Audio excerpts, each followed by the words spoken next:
بسم الله الرحمن الرحيم الحمد لله رب العالمين والصلاة والسلام على سيد الأنبياء وأشرف المرسلين وعلى آله وصحبه أجمعين. أما بعد، فقد قال النبي صلى الله عليه وسلم: ثلاث من كن فيه وجد بهن حلاوة الإيمان، او کما قال صلی اللہ علیہ وسلم. گزشتہ مجلس میں ایک حدیث آپ کو سنائی جس کے اندر ایمان کی لذت اور ایمان کی حلاوت کا بیان. نبی اکرم صلی اللہ علیہ وسلم نے فرمایا کہ تین باتیں ایسی ہیں کہ جس آدمی کے اندر وہ تین باتیں پیدا ہو جائے تو اسے ایمان کی حلاوت اور ایمان کا مزہ مل جاتا.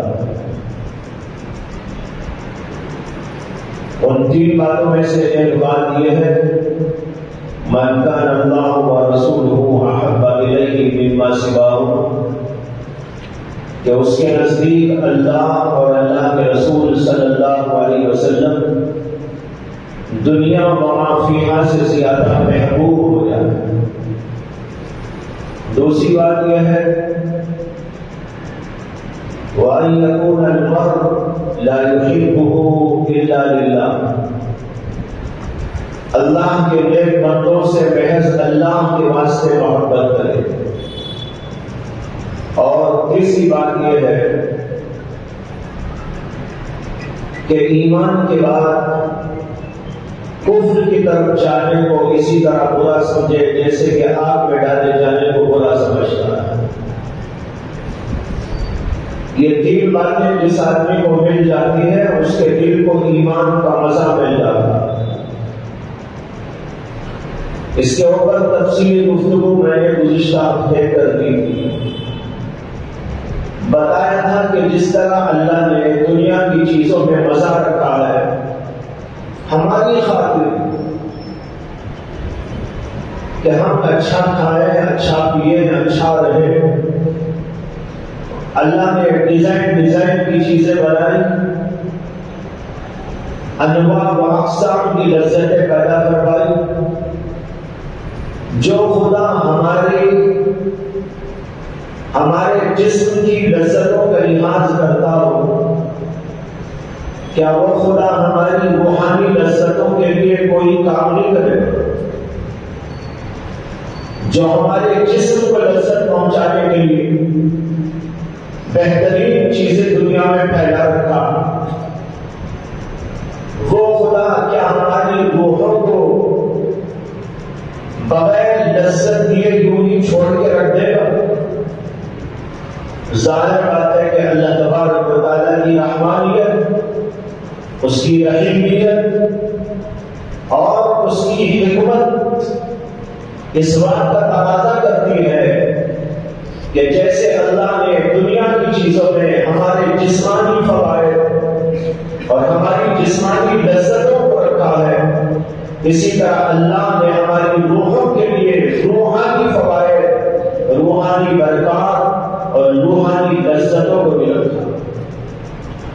وہ نماز میں ہے، اللہ کی محبت میں ہے، اللہ سے تعلق میں ہے، اچھی باتوں میں ہے، ذکر میں ہے، تلاوت میں ہے، عبادت میں ہے، ریاضت میں ہے. ان سب چیزوں کے اندر بھی اللہ نے ایک قسم کی لذت رکھی. اس سوال کا جواب تو میں دے چکا ہوں آپ کو کہ پھر ہم کو کیوں لذت معلوم نہیں ہوتی. اس کا جواب میں دے چکا ہوں، اس لیے کہ بیمار ہے.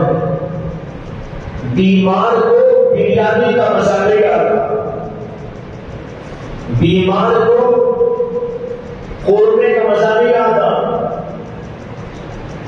بیمار ہو جائے آدمی یا اس کی طبیعت کے اندر فرق آ جائے تو ایسے آدمی کو میٹھا بھی کڑوا لگنے لگتا ہے. تو کیا اس کا مطلب یہ ہے کہ میٹھا کڑوا ہے؟ کہ اس کا مطلب یہ ہے کہ بریانی بے مزہ ہے؟ کہ اس کا مطلب یہ ہے کہ قربے کے اندر کوئی مزہ و لذت نہیں ہے؟ ظاہر ہے کہ ان کے اندر تو سب کچھ ہے لیکن اس کے اندر نہیں ہے۔ اگر اس کے اندر وہ چیز آ جائے تو اسے بھی وہی لذت اور مزہ ملے جو اور لوگوں کو مل رہا ہے۔ اب آپ دیکھیں ایک طرف تمام پیغمبر کہتے ہیں کہ ان چیزوں کے اندر مزہ ہے، تمام اولیاء اللہ کا اتفاق ہے کہ ان چیزوں میں مزہ ہے، اور مجھے مزہ نہیں آ رہا ہے، آپ کو نہیں آ رہا ہے، تو اس کا مطلب یہ ہے کہ ہم بھی اور آپ بیمار ہیں۔ اس لیے اگر ہماری طبیعت درست ہو جائے تو مزہ آنے لگے۔ تو بہرحال بتانا یہ ہے کہ اللہ نے ہمارے جسموں کے لیے جب لذتوں کو رکھا، پیدا کروایا، تو ہماری روحوں کے لیے بھی اللہ نے ضرور لذتوں کا انتظام کیا ہے، اور وہ لذتیں ان چیزوں کے اندر اللہ نے رکھی ہیں۔ علماء نے لکھا ہے کہ جس آدمی کو ایمان کا مزہ ملتا ہے تو اس کے اندر کچھ علامات بھی پیدا ہو جاتی ہیں۔ ان علامتوں کے ذریعے یہ پہچانا جا سکتا ہے کہ اس کو ایمان کا مزہ مل گیا۔ ہر چیز کی کچھ علامتیں ہوتی ہیں، علامتوں کو دیکھ کر کسی چیز کی حقیقت کو محسوس اور معلوم کیا جاتا ہے۔ اسی طریقے پر اللہ نے اگر کسی آدمی کو ایمان کا مزہ دے دیا تو اس کو بھی کچھ علامتوں سے انسان محسوس کر سکتا ہے۔ علماء نے کئی علامتیں بتائی، ان میں سے ایک علامت یہ ہے الاستلذاذ بالطاعات، نیکیوں اور طاعتوں اور عبادتوں میں مزہ آنے لگے۔ سمجھو کہ ایمان کا مزہ اسے مل گیا ہے۔ جس کے دل میں ایمان کا مزہ آ جاتا ہے اسے نماز میں مزہ ملتا ہے، اسے ذکر میں بھی مزہ ملتا ہے، تمام طاعتوں میں نیکیوں میں اسے مزہ ملتا ہے۔ اور اگر ایمان کی لذت اسے نہیں ملی ہے تو وہ بیمار ہے، اس آدمی کو ابھی ان چیزوں کا مزہ نہیں آئے گا۔ لہذا یہ علامت ہے پہچاننے کے لیے کہ ایمان کا مزہ مجھے مل گیا کہ نہیں مل گیا۔ آپ دیکھیے کہ آپ کو نماز میں مزہ آ رہا ہے کہ نہیں آ رہا ہے، آپ کو تلاوت کا ذوق پیدا ہو رہا ہے کہ نہیں ہو رہا ہے، آپ کو اللہ کے ذکر کی حلاوت محسوس ہو رہی ہے کہ نہیں ہو رہی، آپ کو عبادت اور طاعت کی طرف زیادہ سے زیادہ رغبت اور زیادہ سے زیادہ جو ہے جذبہ پیدا ہو رہا ہے کہ نہیں ہو رہا ہے۔ اگر ہو رہا ہے تو اس کا مطلب یہ ہے کہ آپ کو ایمان کا مزہ مل گیا، وہی ایمان کا مزہ آپ کو ادھر لا رہا ہے۔ نماز میں مزہ، ذکر میں مزہ، تسبیح میں مزہ، اللہ کے نام میں مزہ، تلاوت میں مزہ۔ یہ ہے سب سے پہلے علامت الاستلذاذ بالطاعات، طاعت میں مزہ ملنا۔ دوسری علامت علماء نے بتائی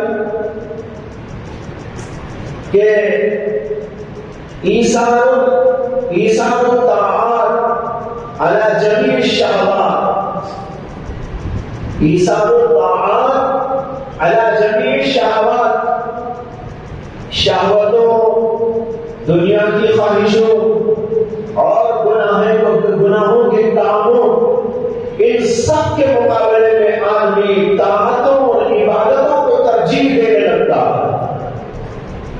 جب ایمان کا مزہ آ جاتا ہے تو ایمان کا مزہ تو اسے طاعتوں میں لگتا ہے تو اسے خواہشوں میں کیا لگتا ہے، اسے خواہش کی طرف اپنی جانے میں بے چینی ہوتی ہے۔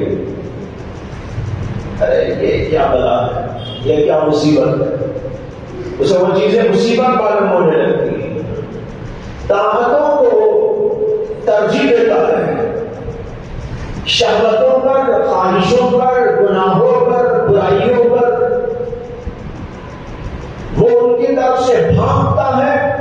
نیکیوں کی طرف آنا شروع ہو جاتا ہے۔ اگر آدمی کے اندر یہ بات پیدا ہو گئی ہے تو سمجھو کہ مزہ مل گیا اسے ایمان۔ دو چیزیں بتائیے، ایک نیکیوں میں رغبت، نیکیوں میں مزہ آنا، اور دوسری طرف شہوتوں، خواہشوں اور معصیتوں اور برائیوں، ان سب چیزوں کے مقابلے میں اس کا نیکیوں کو ترجیح دینا۔ تو اس کا مطلب یہ ہوا کہ وہ برائیوں کو دور کرتا ہے، برائیوں سے بیزار ہو جاتا ہے، برائیوں میں اسے مزہ نہیں آتا، گناہوں میں اسے مزہ نہیں آتا، اسے تو نیکیوں میں مزہ آتا ہے۔ جب اس کے سامنے دو چیزیں آتی ہیں، ایک نیکی کی بات، ایک گناہ کی بات، تو وہ گناہ کو چھوڑ دیتا ہے، لذتوں کو اس کی جو ہے خیرات کہہ دیتا ہے اور وہ ادھر آ جاتا ہے۔ حضرت مولانا رشید احمد گنگوہی رحمۃ اللہ علیہ نے ایک بار اپنی مجلس کے اندر فرمایا کہ بزرگوں کے پاس آنے کا، جانے کا اور ان سے کچھ حاصل کرنے کی فکر اور جد و جہد کا خلاصہ یہ ہے، وہ چھوٹی سی ایک چیز ہے،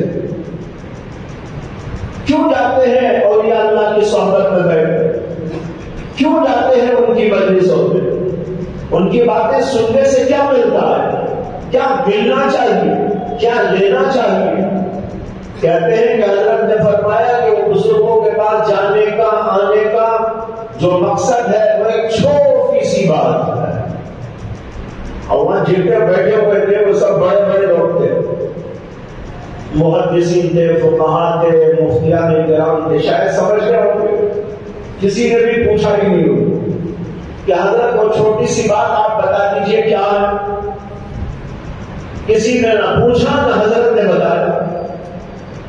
حضرت مولانا حکیم الامت اشرف علی تھانوی رحمۃ اللہ علیہ فرماتے ہیں کہ جب حضرت نے یہ بات فرمائی تو کسی نے سوال بھی نہیں کیا، انہوں نے جواب بھی نہیں دیا، لیکن میں آپ کو بتاتا ہوں کہ وہ چھوٹی سی بات کیا ہے۔ پھر حضرت حکیم الامت نے وہ چھوٹی سی بات بتائی کیا ہے، انہوں نے کہا سارے دین کا خلاصہ، تصوف کا نچوڑ، سلوک کا خلاصہ، قرآن و حدیث کی تمام تعلیمات کا لب لباب یہ ہے جو چھوٹی سی بات ہے۔ وہ کیا ہے؟ نیکیوں کی ایسی رغبت پیدا ہو جائے جیسے کہ کھانے کی رغبت پیدا ہو جاتی ہے بھوک کی آدمی کو بھوک لگ رہی ہو، شدید بھوک لگ رہی ہو تو اسے کس بات کی طرف توجہ ہوتی ہے، رغبت کس بات کی ہوتی ہے؟ کھانے کی طلب ہوتی ہے، کھانے کی رغبت ہوتی ہے۔ اب بھوکے آدمی کو کھانا دیا جائے تو کتنی رغبت اور کتنی خواہش سے وہ کھا لیتا ہے۔ فرمایا نیکیوں اور طاعتوں کے سلسلے میں ایسی رغبت پیدا ہو جائے، یہ خلاصہ ہے۔ ایک بات، اور دوسری بات یہ ہے برائیوں سے ایسی نفرت اور ایسی کدورت، ایسی کراہیت پیدا ہو جائے جیسے کہ بولو براز یعنی پیشاب پاخانے سے آدمی کو کراہت آتی ہے، کھانے کی جیسے رغبت، نیکی کی ایسی رغبت، اور پیشاب پاخانے سے جیسی نفرت، برائیوں سے ایسی نفرت، یہ دو باتیں اگر آدمی کو مل گئی تو اسے گویا قرآن و حدیث کا لب لباب حاصل ہو گیا، تصوف کا خلاصہ اس کو حاصل ہو گیا۔ اس کے لیے ساری محنت، اس کے لیے ساری جد و جہد، یہاں بھی یہی دو باتیں آئی، اسی کو سمجھا والے استلزاز بالطاعات، نیکیوں میں مزہ آنا، نیکیوں کی رغبت پیدا ہو جانا۔ نماز کا وقت ہو گیا، اسے چین بالکل نہیں آئے گا جب تک نماز نہ پڑھے۔ اگر کوئی ایسا موقع ہے، ایسا سچویشن ہے کہ جس کے اندر نماز پڑھنے کا موقع اس کو نہیں مل رہا ہے تو اس کی طبیعت اندر سے بے چین ہو جائے گی، جیسے بھوکے آدمی کو بھوک لگ رہی ہو، وہ کھانا نہ مل رہا ہو تو کیسا وہ بے چین ہو جاتا ہے۔ اسی طرح طاعت اور نیکی کے انجام دینے کے لیے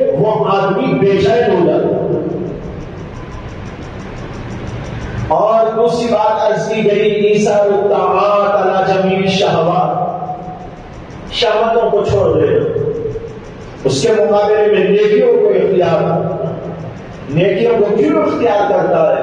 اس لیے کہ اس کی رغبت ہے، اور شہوتوں اور برائیوں کو کیوں چھوڑ رہا ہے؟ اس لیے چھوڑ رہا ہے کہ اس سے نفرت آ گئی۔ وہی دو باتیں جو حضرت نے فرمائی وہ اس کے اندر آ گئی، دو باتیں ہوئی۔ تیسری بات، ایمان کا مزہ جس آدمی کو مل جاتا ہے اس کے اندر ایک اور علامت پیدا ہوتی ہے، وہ ہے تجرع المرارات عند المصیبات،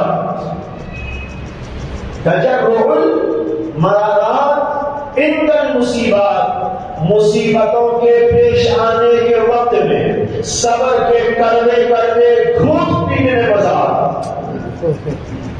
کیا عجیب بات ہے، جس آدمی کے دل کو ایمان کی حلاوت لذت مل جاتی ہے تو اسے مصیبت آ جائے، پریشانی آ جائے، بخار آ جائے، حالات کچھ ہو جائے، دیگر کو ہو جائے، کچھ بھی ہو جائے، اس کا دل چونکہ اللہ سے ملا ہوا ہوتا ہے، اس لیے وہ کڑوے کڑوے صبر کے گھونٹ پینے میں بھی مزہ معلوم کرتا ہے۔ یہ تجرع المرارات عند المصیبات، مصیبتوں کے پیش آنے کے وقت میں کڑوے کڑوے گھونٹ پی جانا، یہ ہر آدمی نہیں کر سکتا۔ جسے ایمان کا مزہ ملا ہو وہی کر سکتا ہے، اور ایمان کا مزہ کسے ملتا ہے؟ جسے خدا کی محبت ملی ہو، جسے رسول کی محبت ملی ہو، جسے آن اللہ کی محبت ملی ہو، جسے مشائخ کی محبت ملی ہو، جو اولیاء اللہ سے تعلق کو مضبوط رکھتا ہو، اور کفر اور برائیاں اس کے نزدیک انتہائی خطرناک ہو گئی ہو، جیسے کہ آگ میں ڈالا جانا خطرے کی بات ہوتی ہے، اس آدمی کو ایمان کا مزہ ملتا ہے، اور جب ایمان کا مزہ ملتا ہے تو یہ حالت اس کی بن جاتی ہے، اللہ کی طرف سے مصیبت آ رہی ہے اور کڑوے کڑوے گھونٹ مزے لے لے کے پی رہا ہے۔ آپ کہیں گے کڑوے گھونٹ اور مزہ؟ جی، اس میں بھی مزہ آتا ہے۔ یہ ایسا ہی مزہ ہے جیسے ایک آدمی کو بیماری آ گئی، وہ ڈاکٹر صاحب کے پاس میں گیا، ڈاکٹر صاحب نے دیکھنے کے بعد ٹیسٹنگ کے لیے لکھ کر دے دیا، اور وہ ٹیسٹنگ کروا کے آیا، اسکیننگ کروایا گیا، جو کچھ کرنا تھا کرنے کے بعد رپورٹ آ گئی۔ ڈاکٹر صاحب نے رپورٹ پڑھی اور اس کے بعد میں کہا کہ آپ کو یہ بیماری ہے، لیکن کوئی مظاہرہ نہیں، آپ کی یہ بیماری ختم ہو جائے گی، سب آپریشن کرنا پڑے گا۔ اب آپریشن کرنے کے لیے اس کو لے کر جایا جاتا ہے۔ اب بتاؤ، آج سے میں پوچھتا ہوں، وہ ہو سکتا آپریشن سے طبعی طور پر ڈر رہا ہو، لیکن دل میں خوش ہو رہا ہوگا، میری بیماری چلی جائے گی، میں اچھا ہو جاؤں گا۔ ڈاکٹر صاحب نے کہا ہے کہ تمہاری بیماری یہ کڑوے گھونٹ 2-4 پی لو گے آپریشن کے تو کل تم بہت اچھے ہو جاؤ گے۔ اب یہ کڑوے کڑوے گھونٹ پیتا ہے کہ نہیں پیتا؟ یہ آپریشن کا کڑوا گھونٹ، اب ڈاکٹر کو پیسے دے کے آپریشن کراتا ہے، لاکھوں روپے دے کر۔ دیکھو لاکھوں روپے اسی لیے تو دے رہا ہے کہ دل اندر سے خوش ہے، اگر دل خوش نہ ہوتا تو کیا بے وقوف تھا وہ آدمی کہ جا کے ڈاکٹر صاحب کو لاکھوں روپے دے کے آئے؟ معلوم ہوا وہ خوش ہے اندر سے، اور اگر اس کے پاس میں پیسہ نہ ہو تو جمع کرے، اس کے لیے کوششیں کرے، پھر لے جا کے ڈاکٹر صاحب کی خدمت میں بڑے ادب سے پیش کرے اور شکریہ بھی بجا لائے، ڈاکٹر صاحب آپ کا بہت شکریہ ہے، آپ نے میرا پیٹ کاٹ دیا، ڈاکٹر صاحب آپ کا بہت بہت شکر گزار ہوں کہ آپ نے میرا سینہ پھاڑ دیا، ڈاکٹر صاحب آپ کا بہت بہت شکر گزار ہوں کہ آپ نے میری آنکھوں کو کاٹ کے نکال دیا۔ ارے بھائی، آپریشن ناک کا ہو، پیٹ کا ہو، دل کا ہو، گردے کا ہو، دماغ کا ہو، بہرحال آپریشن ہے، لیکن خوش ہو کر پیسے دے اس لیے دے رہا ہے کہ دل اندر سے اس کا خوش ہو گئے. یہ کڑوے گھونٹ مزے سے پی رہا ہے. یہ میں اس کو سمجھا رہا تھا آپ کو. گھونٹ کڑوا لیکن مزے سے اس لیے پی رہا ہے کہ اسے معلوم ہے کل میری طبیعت ٹھیک ہو جائے. جب ایک ڈاکٹر کے بھروسے انسان کڑوے گھونٹ مزے سے پی سکتا ہے تو اللہ کے بھروسے اگر خدا کی طرف سے کوئی مصیبت و پریشانی آ جائے اور ہم کو یہ معلوم ہو کہ اللہ جو مصیبت ہم پر بھیجتا ہے اس کے اندر ہمارے لیے بڑی راحت ہے, بڑا ہمارے لیے اس کے اندر بہترین انتظام ہے, اس سے میری جو ہے میرے گناہ دھلتے ہیں, میری مصیبتیں ٹلتی ہیں, مجھے یہ فائدے ملتے ہیں اور مجھے ایک ایک چھوٹے چھوٹے جو ہے مصیبت کے کڑوے گھونٹ پینے پر اللہ کی طرف سے ثواب عطا کیا جاتا ہے, میرے گناہوں کو معاف کر دیا جاتا ہے, میرے درجات بلند کر دیے جاتے ہیں. جس آدمی کو یہ یقین ہو اللہ کی طرف سے مصیبت کے پیش آنے پر کیا وہ مصیبت کا شفا کرے گا یا اس کے کڑوے گھونٹ کو مزے سے پیے گا. اس سے معلوم ہوا کہ اگر اللہ کی طرف سے نعمتیں ملے تب تو آدمی کھاتا بھی ہے, پیتا بھی ہے, آرام سے رہتا ہے, مزے لیتا ہے, وہاں شکر بھی کر لیتا ہے. لیکن آدمی کے اندر یہ مزہ آ گیا کہ نہیں آ گیا, اس کی پہچان کے لیے یہ اصول بتایا گیا ہے کہ مصیبتوں پر صبر کرنا اور اس کے کڑوے گھونٹ پینا. نعمتوں پر شکر کرنا وہ بھی ہوتا ہے. نعمتیں ملے تو شکر گزاری یہ تو بہت عام ہے, ہر آدمی کر لیتا ہے. کھانا کھا کر الحمدللہ, بریانی کھا کر اللہ کا ڈبل شکریہ ٹھیک ہے ادا کر لیتا ہے. لیکن بھائیوں جب مصیبت پیش آئے, تنگیاں پیش آئے, حالات دیگر کو ہو جائے, عجیب عجیب قسم کے حالات پیش آ کر انسان کو دیگر کو کر ڈالے, ایسے حالات کے اندر جمع ہوا رہنا اور اللہ پر بھروسہ کرنا اور یہ سمجھنا کہ جس خدا نے مجھ کو پیدا کیا وہ میری مصلحت کو میرے سے زیادہ جانتا ہے, اس لیے میرے اوپر اس نے مصیبت بھیجی ہے تو ضرور اس کے اندر کوئی نہ کوئی مصلحت ہے. جیسے ڈاکٹر کا آپریشن کرنا میرے لیے فائدے سے خالی نہیں, اسی طرح خدا کی طرف سے مصیبت کا پیش آنا میرے دینی نفع کے لیے بہت ضروری ہے. اس لیے اس کڑوے گھونٹ کو بھی اللہ کا شکر کرتے پی لیتا ہے. آج کے دور میں حالات پیش آتے رہتے,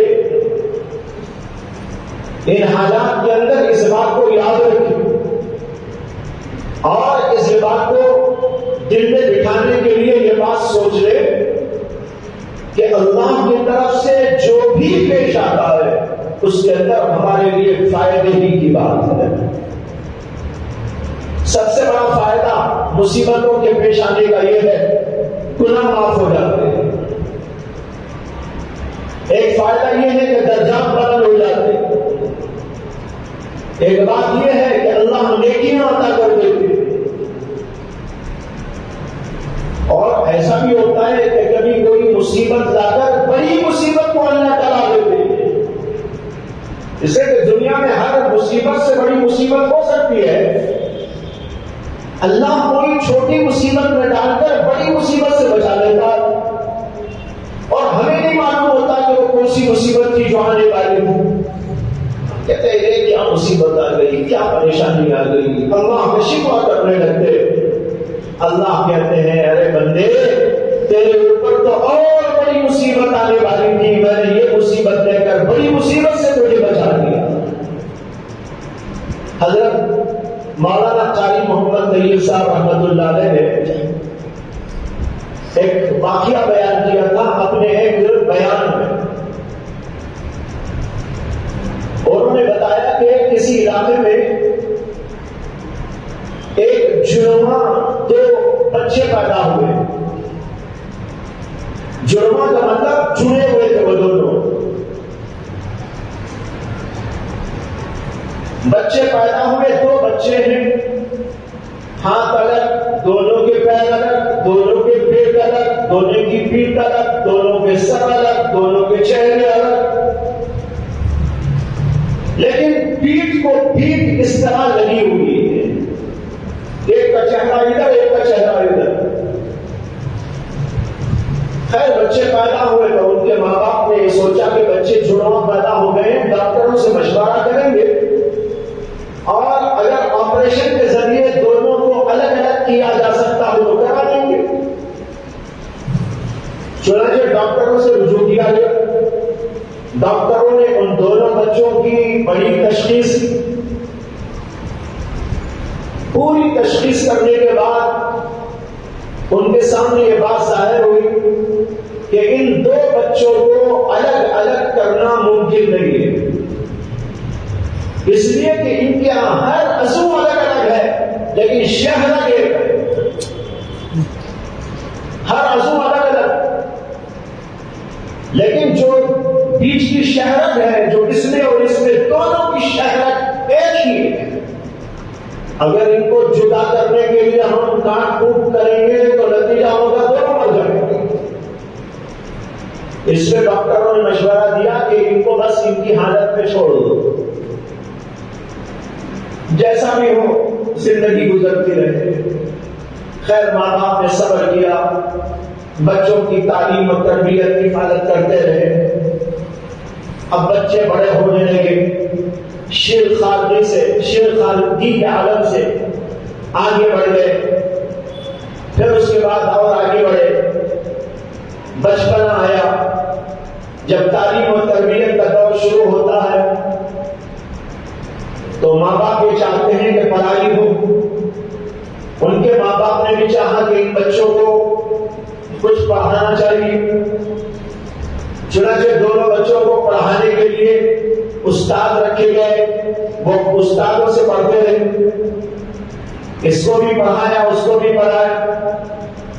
لیکن چند دنوں کے بعد یہ پتا چلا کہ ایک بچے کا دماغ دین کی تعلیم کی طرف ہے اور ایک بچے کا دماغ دنیا کی تعلیم کی طرف ہے۔ ایک بچہ جو ہے دنیاوی تعلیم حاصل کرنے کی طرف لپکتا ہے، وہ پڑھنا چاہتا ہے، دوسرا بچہ عالم مولوی حافظ مفتی یہ بننا چاہتا ہے۔ ماں باپ نے دونوں کے لیے انتظام دیا، دونوں کے لیے ٹیوٹر رکھے گئے، ایک گریجویٹ کو اسے پڑھانے کے لیے رکھا، ایک مولانا صاحب کو حافظ صاحب کو اسے پڑھانے کے لیے رکھا، اس کو حافظ بنایا گیا، اس کے بعد عالم کی تعلیم اسے دی گئی اور اسے گریجویٹ بنایا گیا۔ بہرحال دونوں ماشاءاللہ پڑھ لکھ کر تیار ہوئے، لیکن دونوں کے مزاج میں بھی اختلاف تھا اور اسی مزاج کے اختلاف سے ان کی تعلیم میں بھی اختلاف ہوا۔ ایک کا مزاج دینی تھا، دوسرے کا مزاج دینی نہیں تھا۔ اب روزانہ دونوں بھائیوں کے اندر جو ہے گڑبڑ چلتی رہتی تھی، دونوں لگے ہوئے ہیں لیکن دونوں میں آپس میں اختلاف ہوتا رہتا تھا۔ وہ جو دنیاوی تعلیم حاصل کرنے والا تھا وہ اسے کہتا تو بڑی مصیبت ہے میرے لیے، اسے گالیاں دیتا، اسے برا بھلا کہتا تو میرے لیے مصیبت بن گیا، تو میرے لیے عذاب بن گیا، تو نہیں پیدا ہونا تھا، تو ایسا ہونا تھا، تو مر جانا تھا۔ تو اسے روزانہ وہ کچھ نہ کچھ کہتا۔ وہ بھائی بیچارہ جو ہے دینی تعلیم حاصل کیا تھا، مزاج بھی دینی تھا، تو اس کو سمجھاتا، ارے بھیا ایسا نہیں بولا کرتے، ایسا نہیں کیا کرتے، اللہ نے ہم کو بنایا ہے، قصور میرا کیا ہے، اللہ نے بنایا، تم کو بھی اسی نے بنایا، مجھ کو بھی اسی نے بنایا، ایسی باتیں نہیں کرنا چاہیے، یہ اللہ کا شکوہ نہیں کرنا چاہیے، اللہ کے لیے صبر کرنا چاہیے، اور جو کچھ اللہ نے ہم کو دیا اس پر شکر کرنا چاہیے۔ اب روز کا جھگڑا، روز کا دونوں کے درمیان، یہ اسے گالیاں دیتا ہے، وہ اسے سمجھاتا ہے، یہ اس کے اوپر غصہ کرتا ہے، وہ اس کو سمجھانے کی کوشش کرتا ہے۔ لیکن بہرحال چلتے چلتے چلتے ایک دن یہ واقعہ پیش آ گیا، وہ جو عالم تھا نا وہ مر گیا، یہ زندہ ہے، گریجویٹ صاحب زندہ ہے، وہ جو مولانا صاحب تھے لگے ہوئے وہ مر گئے۔ اب اس سے بڑی مصیبت پیش آ گئی،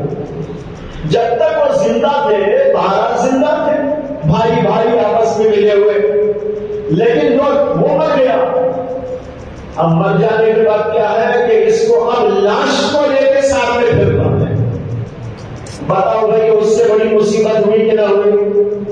دیکھو اللہ کی ناشکری، اللہ تبارک و تعالیٰ کے جو ہے اوپر اعتراض، اللہ نے اس سے بڑی مصیبت میں ڈال دیا۔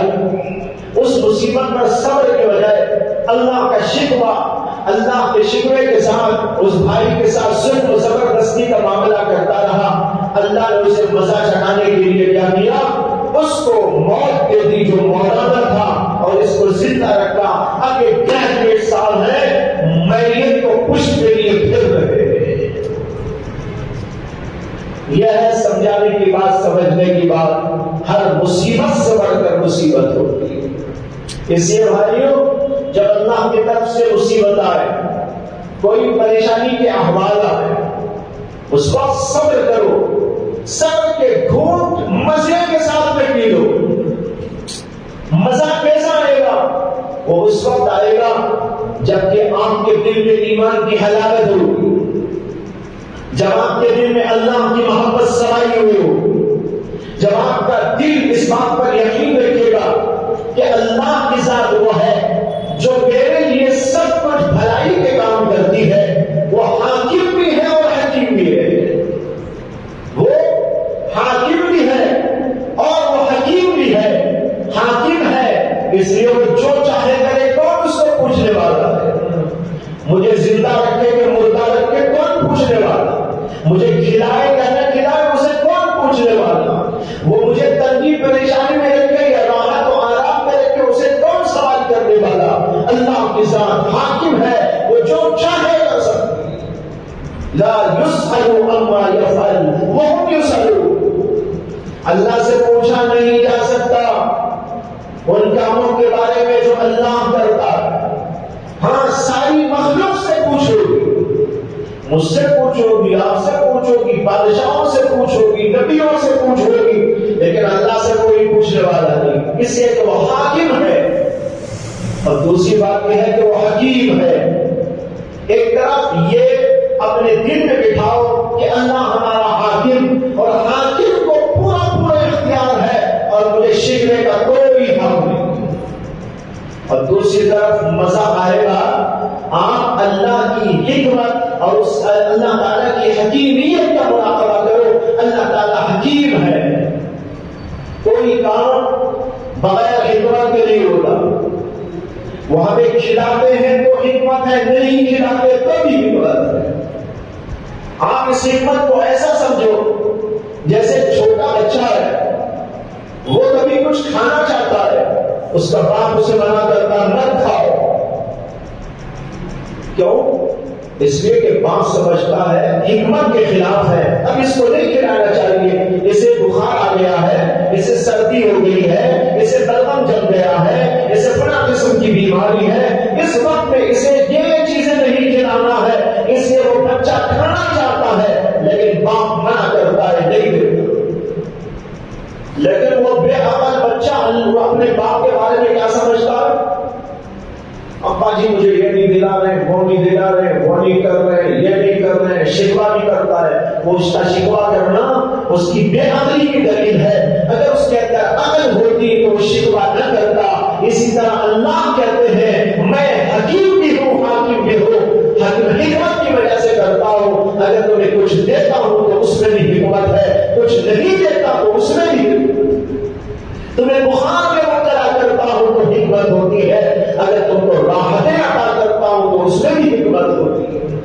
اگر کبھی تم کو بھوکا رکھ دیا سمجھو کہ یہی تمہارے لیے مناسب تھا، اور اگر تم کو آپ نے دیا سمجھو کہ وہی تمہارے لیے مناسب تھا۔ جب آدمی اللہ کی حکیمیت کا یہ مراقبہ کرتا ہے، جب موقع آتا ہے صبر کا تو اسے واقعی بڑا مزہ آتا ہے، اور یہ سمجھتا ہے ایسے ہی ہونا تھا،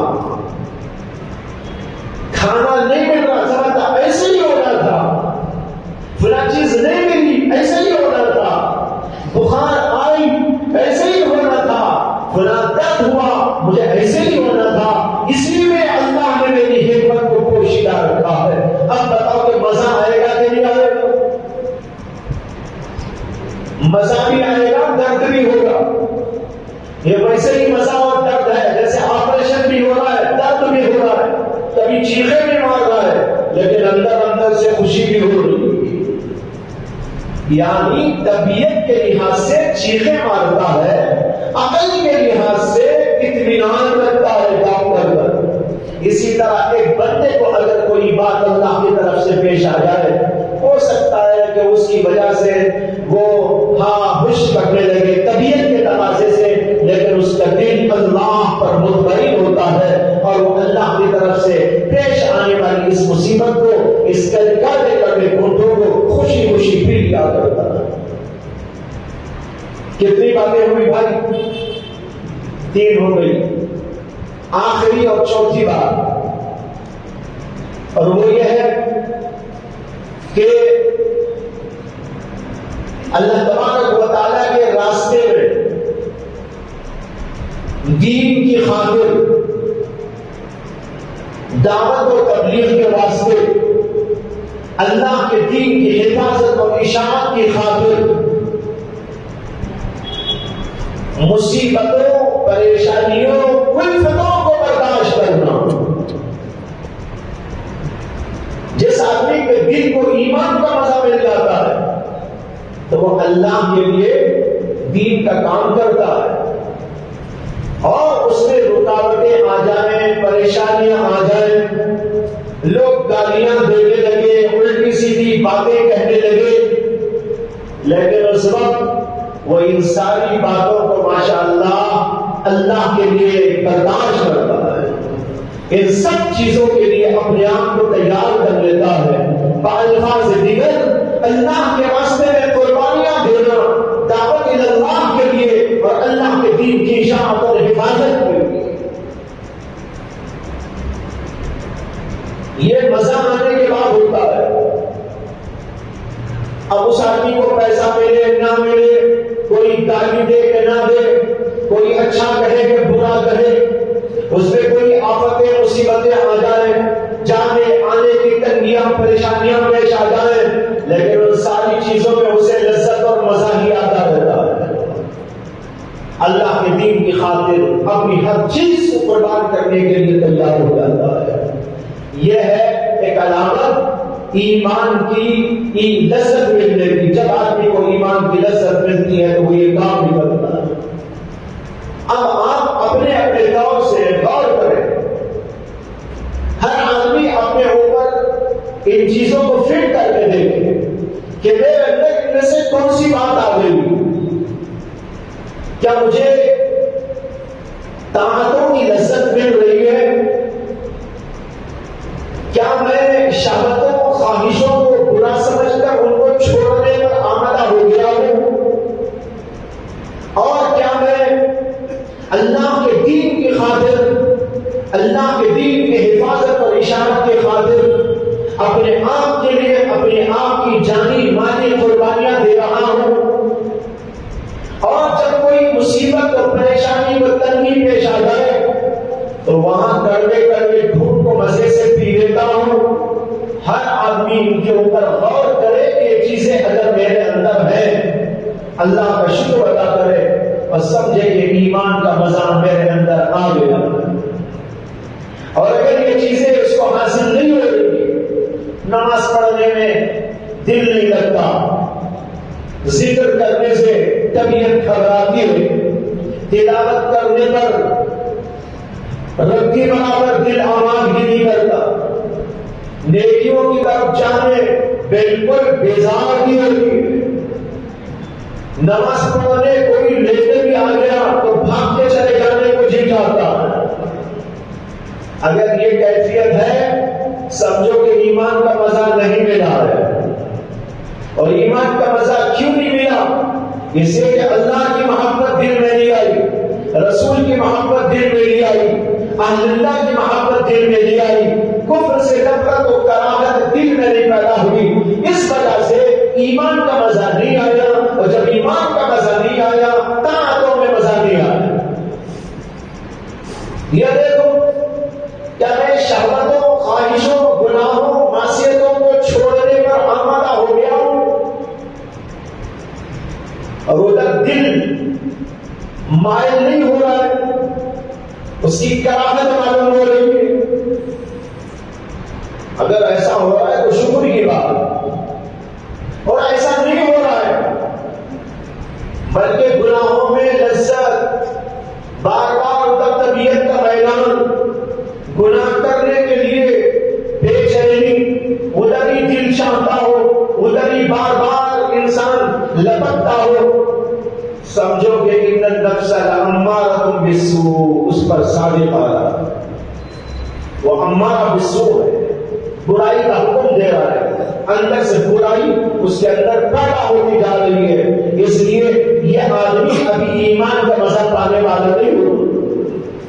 اسی طرح مصیبت آ جائے، پریشانی آ جائے، کڑوے دھوپ کو پینے میں مزہ آ رہا ہو، آپ سمجھو کہ اللہ کا فضل ہے کہ ایمان کا مزہ مل گیا، لیکن مصیبت آئی تو اللہ کا شکوہ، اللہ سے ناراضگی، کیا میں ہی ملا تھا اللہ کو مصیبت دے دے؟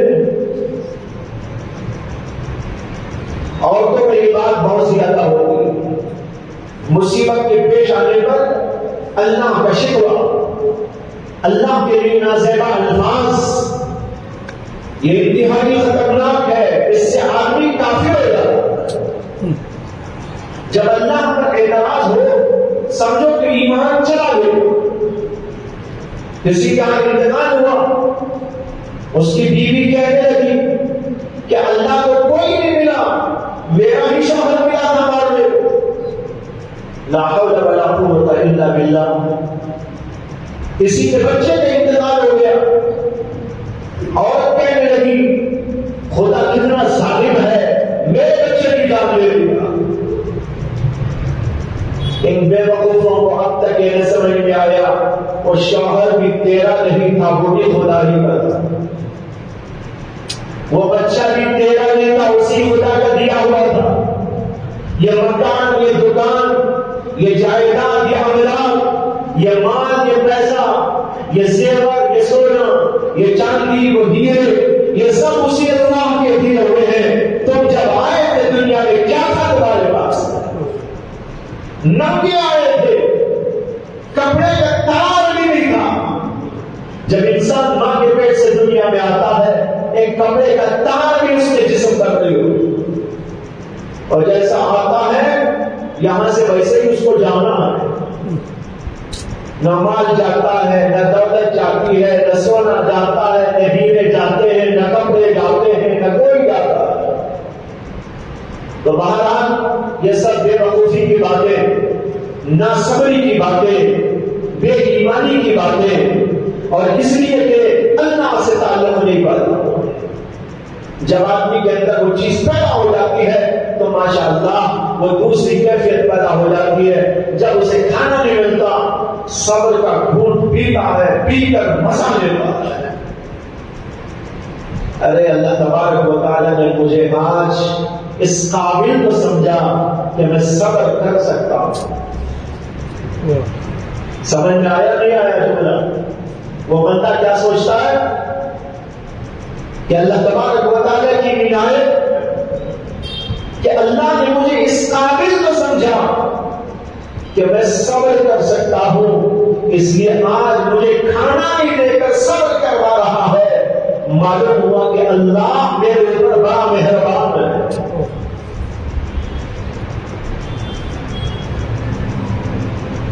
ایک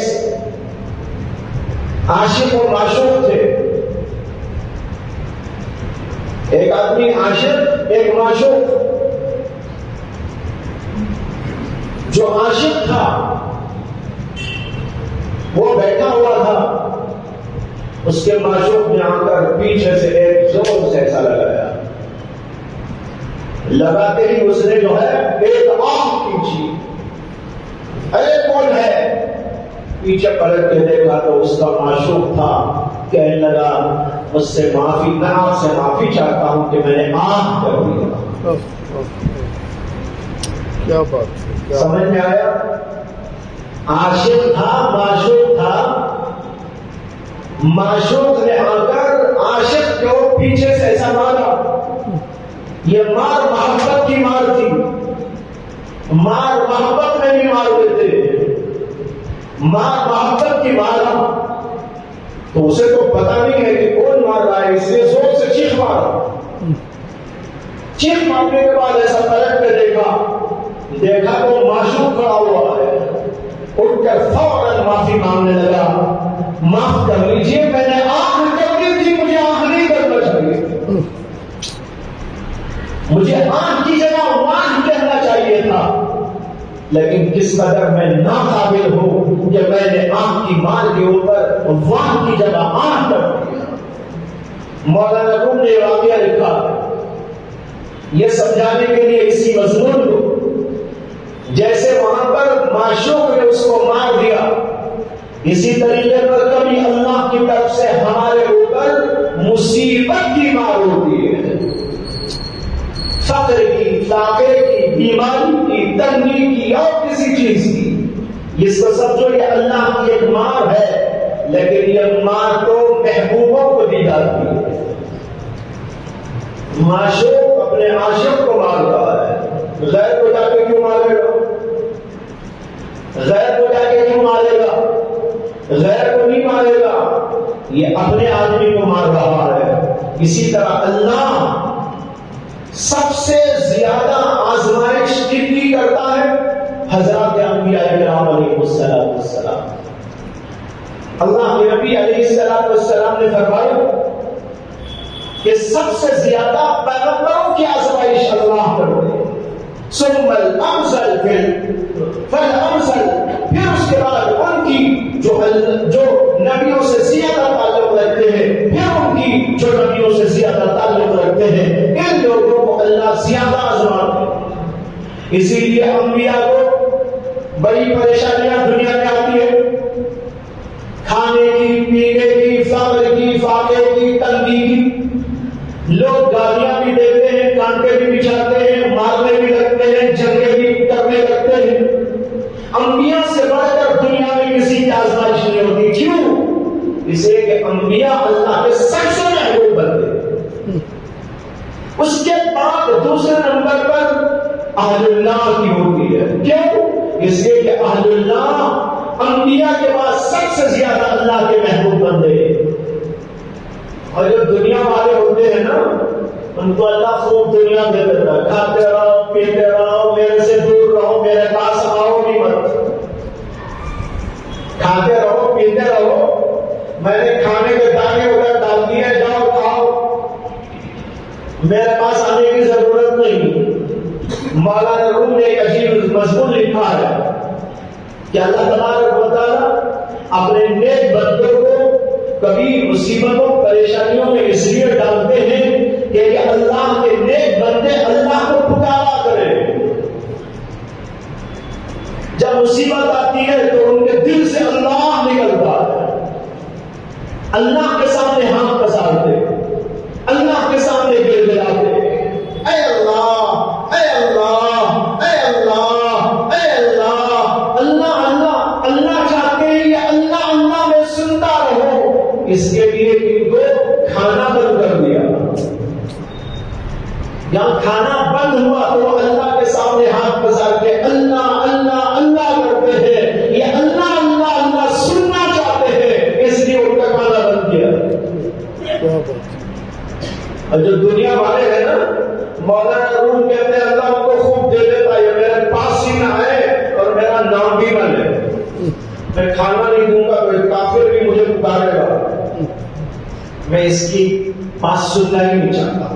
کو خوب دے دو دنیا، میرے قریب بھی نہ. یہ نقطہ اگر ہماری سمجھ میں آ جائے بھائیوں، مصیبتوں کے آنے، فقر و فاقے کے آنے، پریشانیوں کے آنے پر آپ کو خوشی ہوگی، غم نہیں ہوگا، بلکہ آپ دل میں یہ گھونٹ مزے میں لے کر پیتے رہے. یہ ہے وہ مضمون.